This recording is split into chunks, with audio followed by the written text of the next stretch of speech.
DebX, amplifying voices, accelerating change. Please help me welcome to the DebX stage, Audra Boyd. March 23rd, 2020, Harvard Business Review. That discomfort you're feeling is grief. April 13th, 2020, WebMD. Tsunami of grief to hit as more loved ones die. And April 15th, 2020, CNN Health. That uncomfortable feeling, it could be grief. COVID-19 has given the world a unique opportunity. It's given us permission to unmute a difficult subject, grief. Now, we typically know grief as the loss that comes from anything that we care about. It could be the loss of a death, like the death of a loved one.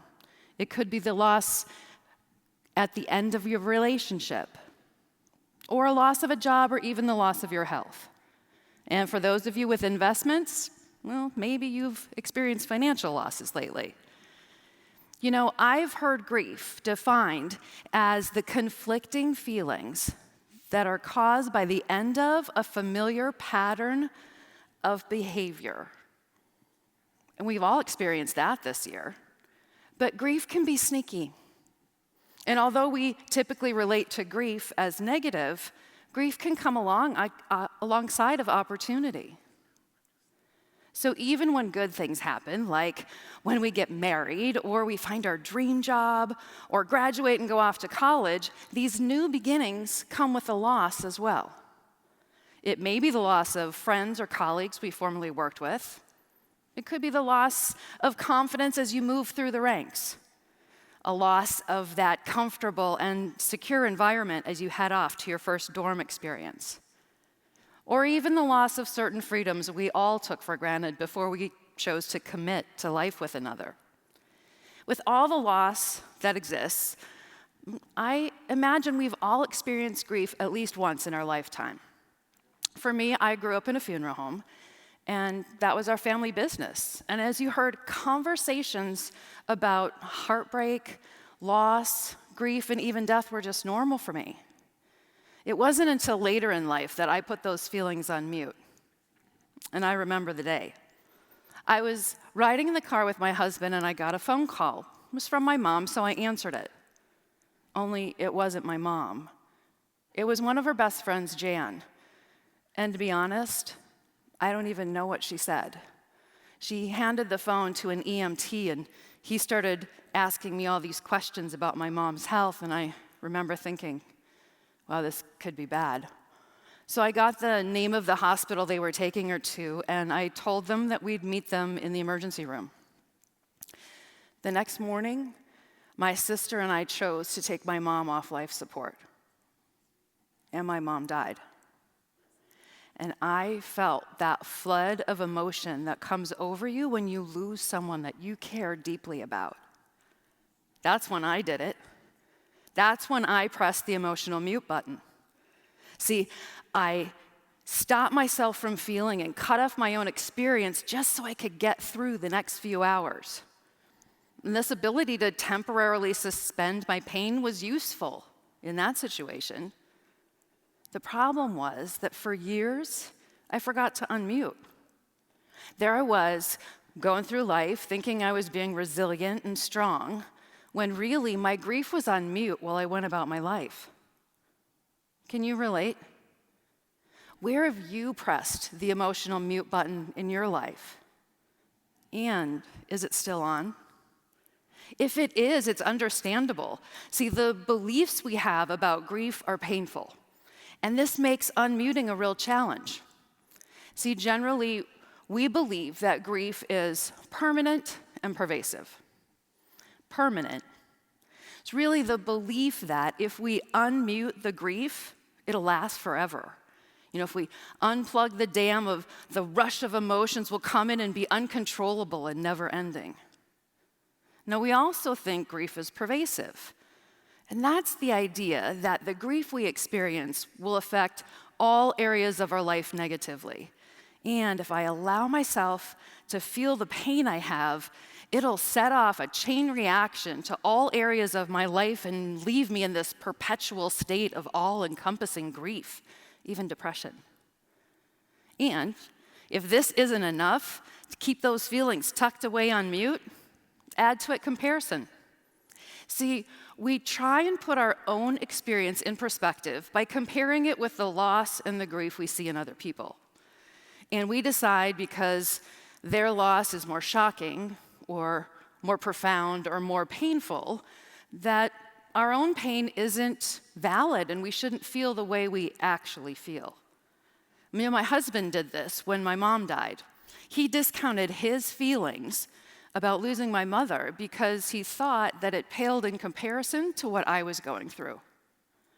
You know, comparison keeps the mute button on in another way. So think about a relationship that you've ended, or maybe it's a divorce that you started, right, and asked for.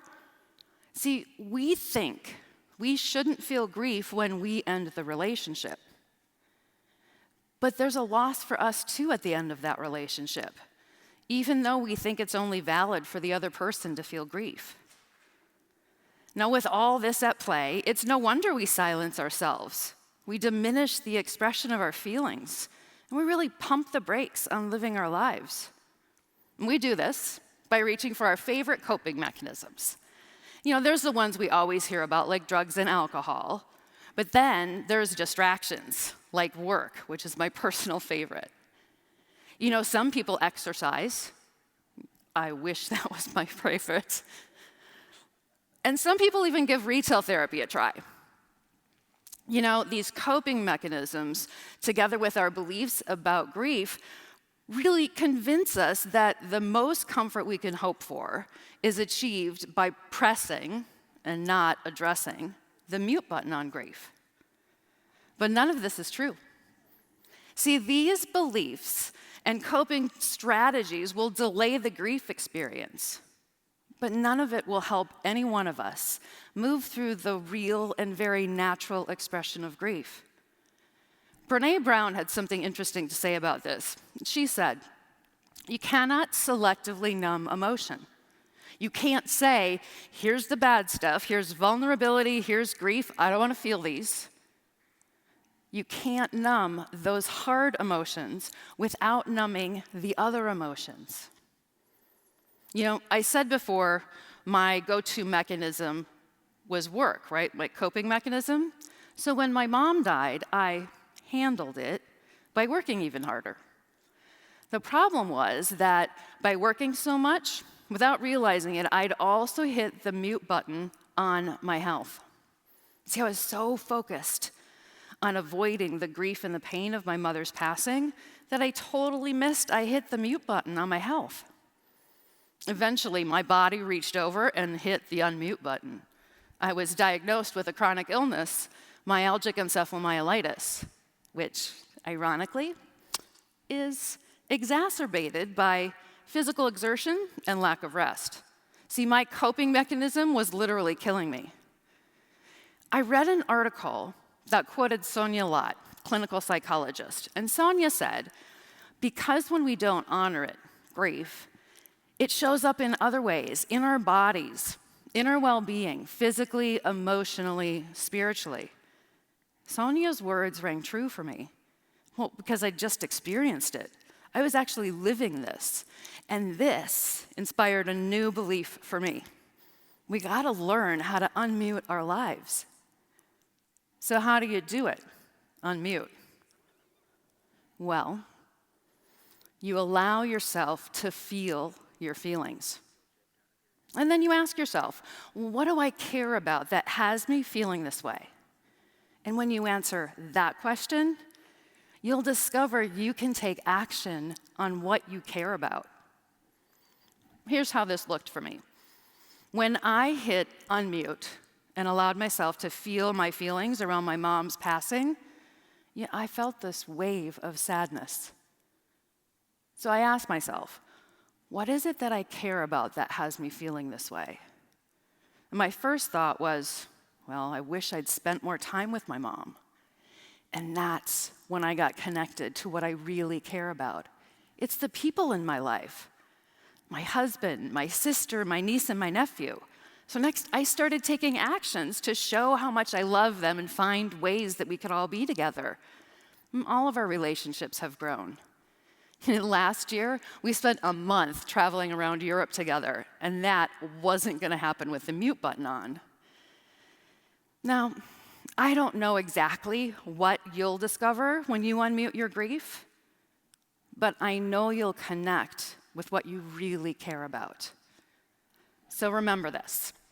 Within all the grief and the fear and those emotions that initially inspired you to hit the mute button, there's also a unique opportunity to discover what you care most about and take action on that and rediscover your life unmuted. Thank you.